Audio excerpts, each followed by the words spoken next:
اعوذ باللہ من الشیطان الرجیم بسم اللہ الرحمن الرحیم السلام علیکم ورحمۃ اللہ وبرکاتہ۔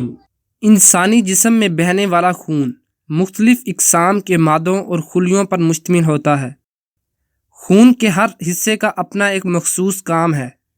انسانی خون کا مائع حصہ پلازما کہلاتا ہے اور خون کی آدھی سے زیادہ مقدار اسی پر مشتمل ہوتی ہے۔ اس کی رنگت ہلکی زرد ہوتی ہے۔ چونکہ اس میں کئی مادے حل ہوتے ہیں اس لیے یہ پانی سے قدرے گاڑھا ہوتا ہے۔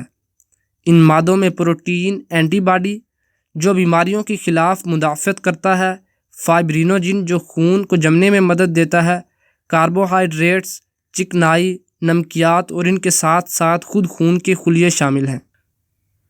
خون کے سرخ خلیوں میں موجود ہیموگلوبن کی وجہ سے خون کا رنگ سرخ ہوتا ہے۔ ہیموگلوبن ایک سرخ پگمنٹ یا صبغہ یا رنگ ہے۔ چونکہ خون میں سرخ خلیوں کی تعداد بے حد زیادہ ہے اس لیے خون کا رنگ بھی سرخ دکھائی دیتا ہے۔